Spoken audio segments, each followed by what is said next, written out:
He was the Defiant campaign spokesman for what would prove to be the coalition's unsuccessful election bid.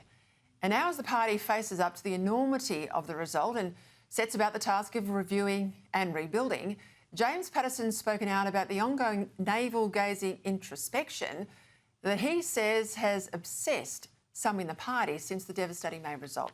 In a keynote speech, the Tom Hughes oration last night, Senator Paterson said the pity party must end, and he urged his party to refocus. James Paterson joins me now.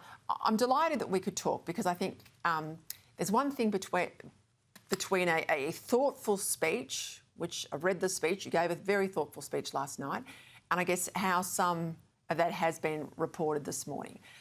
Let's start with allegations or claims that you singled out colleagues for criticism. And the names mentioned are Andrew Hastie and Jacinta Price. Were they in your sights? No, not at all, Peter. As you know, they are two of my closest friends in the federal parliament. I've been trying to recruit Jacinta to the federal parliament and to the Liberal Party for the best part of a decade, and I'm delighted that she is now a Liberal senator. And Andrew and I have been in the political trenches together on big questions facing our country for almost a decade as well. I've always had his back, he has always had my back, and that has not changed, and there is no issue between us. I read those reports. Then I said, as I just said then, I read your speech. And in your speech, you make the point we cannot walk away from the culture war. There is some sense, as the factions on the left and the factions on the right within the party war it out at the moment, that we're all of one thing or all of the other. You know, we've got to basically be the Teals, if you believe some moderates, the Teals just with a better economic story, or we've got to be right out there on the fringe of Donald Trump or Nigel Farage. Now, you reject populism, but you say there are things that are really important about our culture that we must fight for. Exactly right. Culture and identity and sovereignty are the big questions that are being decided in the 21st century for Australia. Things like, do we have rallying national symbols that are unifying, like the flag or the anthem or the Constitution or Australia Day or our Anzac tradition? And if the Liberal Party won't defend those, then who will, and what would happen to our country if we did? So we cannot surrender in those culture wars. Equally, though, I am concerned about economic populism. You know, I understand why a lot of people are sympathetic to Nigel Farage on immigration or freedom of speech or the European Union. But his economic policy includes a big increase in government spending, principally on welfare.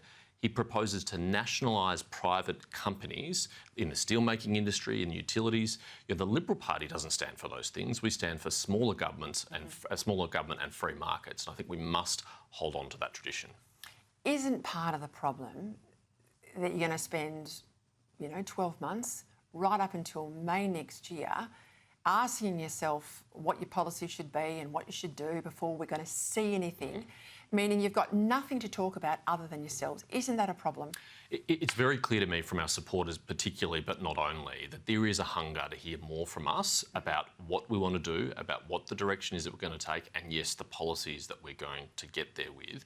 And so I think there is a demand on the whole parliamentary party to fill that void, to fill that vacuum and provide that. And you will see that over the coming weeks and months. From the leader down, we'll be putting more meat on the bones that are consistent with Liberal values and those time-honoured traditions. I have to be honest, I've been there in opposition. You've got nothing else to do but to get out of opposition. So the idea that you need 12 months, you're not running the country, you're not doing anything else. This idea that you need 12 months to work out what you think on something like taxation is crazy. On immigration is crazy. I don't think it should take that long, and I don't think it will take that long, and I think we'll have to do more before then and watch this space over the coming weeks and months.